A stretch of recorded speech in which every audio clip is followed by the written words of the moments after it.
Yeah, I think it's going to be a hit to companies that sell in China, but I would add another piece to the trade agenda. All of the Hmm. technology value chains that we're involved in, whether it's semiconductors, AI, chips, clean technologies, biotechnologies, these are all global in nature. And so when all of these tariffs are accounted for, they make it all the more difficult for US companies that are competing in those technology value chains to compete effectively. It's an unraveling of those competitive advantages that are essential to our long-term economic security. And that's the message that I want to make sure that we don't miss here. You can't win the tech war if you're fighting a trade war. I was looking at a note that you kicked out, writing the conduct of U.S. government policy itself is now the main source of risk to the U.S. economy and U.S. markets. Policy volatility seems to be the point. What is the point if the call's coming from inside the House?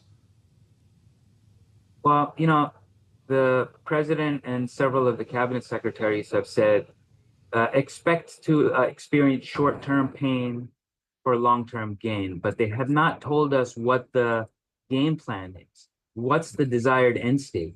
So is this going to be short-term pain for long-term pain, which is what people are worried about? And the volatility only adds to that. So there's the direct impact of the tariffs, and then there's the impact of volatility on markets, on investment, on the ability of businesses to plan forward. This is a unwinding that we have not seen before, and it's very hard to predict where it's going to turn. Do you believe Beijing when you hear fight to the end, or are they negotiating as well?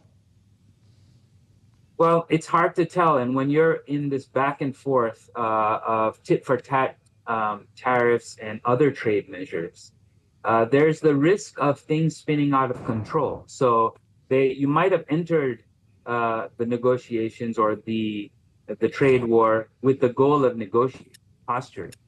But if each side keeps ratcheting it up and it's flowing through to the real economy, then it might spin out of the control of any individual party. And that's the real challenge here.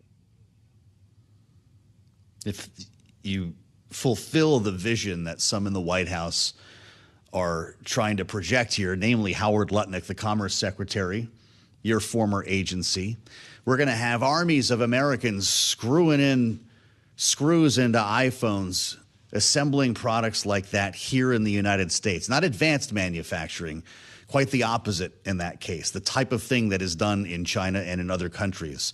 Dan Ives suggests if that happens, an iPhone will cost you $3,000. Is that the type of vision that you share as well? Certainly not. I think that there's a problem with trying to go backward to a world like the 1950s or 60s or even earlier, when you'd have manufacturing in the US, but it's not competitive and it's labor intensive. Can we compete? We can't even compete on that basis.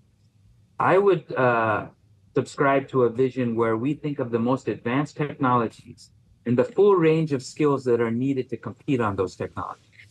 Our best scientists, our best technicians, but also people who are building semiconductor fabs, people who are building the infrastructure that's needed to compete on that basis. That places a premium on American ingenuity and innovation. Mm-hmm. Screwing in screws in iPhones doesn't do that. And so I think we have to get clear on what is the desired end state. And is this a desired end state that most Americans would want? Yeah. Well, are people right then to be crowding into Apple stores right now? Would it, in fact, mean a $3,000 iPhone? Would it put consumer electronics out of reach for some Americans? Well, very likely many of the consumer goods that we have had access to at competitive prices are going to be priced out of most people's pocketbooks. I don't know what the exact numbers will be because we'll have to see how this plays out. But at a high Mm-hmm. level, that's what we're dealing with here. I think Secretary Besant famously said a few weeks ago, the American dream was not about having cheap consumer goods. Well, Hmm. part of the American dream is having access to competitive goods and services. That's part of the Yeah. benefits of a local market economy.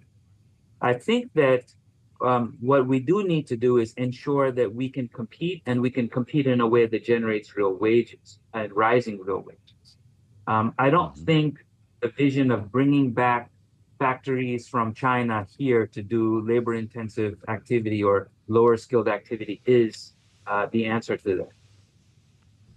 So, if you were still a senior official at the Department of Commerce, how would you be counseling the secretary when it comes to managing our relationships? Some say that they will never be back to where they are now. And I know that you're dealing with a lot more than China here. You're looking at the world. Naveen, you're going to be dealing with Europe. You're going to be dealing with trade negotiations, apparently, with several Asian nations imminently, maybe the UK as well. How do you preserve these relationships during a process like this? You're absolutely right. The alliance shock is going to be added to the tariff shock and the volatility shock. The alliance shock is something that we have to pay close attention to because today Secretary Bessent said that, well, we could cut a deal with U.S. allies and then deal with China.